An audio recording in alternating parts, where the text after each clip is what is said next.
తమిళనాడులో మంత్రి ఉదయనిధి స్టాలిన్ కు డిప్యూటీ సీఎం గా ప్రమోషన్ లభించింది. సీఎం స్టాలిన్ తన కేబినెట్ లో కొత్తగా 4గురికి చోటు కల్పించారు.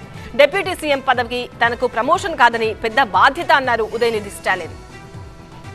తమిళనాడు సీఎం స్టాలిన్ తన మంత్రివర్గాన్ని విస్తరించారు. ఆయన తనయుడు ఉదయనిధి స్టాలిన్ కు డిప్యూటీ సీఎం గా ప్రమోషన్ లభించింది. కొత్తగా 4గురికి కేబినెట్ లో అవకాశం లభించింది. సుప్రీంకోర్టు బెయిల్ ఇవ్వడంతో 2 రోజుల క్రితమే జైలు నుంచి విడుదలైన సెంధిల్ బాలాజీ కూడా మంత్రివర్గంలో చోటు లభించింది. మనీ లాండరింగ్ కేసులో ఈడీ అరెస్ట్ చేయడంతో గత ఏడాదిన్నర కాలం నుంచి జైల్లో ఉన్నారు సెంధిల్ బాలాజీ. 2 రోజుల క్రితమే సుప్రీంకోర్టు బెయిల్ ఇవ్వడంతో ఆయన విడుదలయ్యారు. జైలు నుంచి విడుదల కాగానే ఆయనకు మళ్లీ మంత్రి పదవి దక్కింది. స్టాలిన్ కేబినెట్ నుంచి 3గురికి ఉద్వాసన పలికారు. 6గురు మంత్రుల శాఖల్ని మార్చారు స్టాలిన్. 2026 అసెంబ్లీ ఎన్నికల కోసం డీఎంకే రెడీ అవుతోంది. అందులో భాగంగానే తన కుమారుడికి స్టాలిన్ ప్రమోషన్ ఇచ్చినట్టుగా తెలుస్తోంది. ప్రస్తుతం క్రీడా శాఖ మంత్రిగా ఉన్న ఉదయనిధి స్టాలిన్ ను తన రాజకీయ వారసుడిగా తీర్చిదిద్దుతున్నారు స్టాలిన్. గత అసెంబ్లీ పార్లమెంట్ ఎన్నికల్లో కూడా డీఎంకే తరపున సుడిగాలి ప్రచారం చేశారు ఉదయనిధి స్టాలిన్. తాజాగా ఆయనకు ప్లానింగ్ అండ్ డెవలప్మెంట్ శాఖను కూడా కేటాయించారు. గోవి చెజియన్, నాసర్, రాజేంద్రన్లకు కొత్తగా కేబినెట్ లో చోటు దక్కింది. గత ఏడాది నవంబర్ 26వ తేదీన మంత్రిగా ప్రమాణం చేయడంతో ఉదయనిధి తాజాగా మంత్రిగా మరోసారి ప్రమాణం చేయలేదు. ఇతనికి ప్రమోషన్ కాదని పెద్ద బాధ్యతని అన్నారు ఉదయనిధి స్టాలిన్.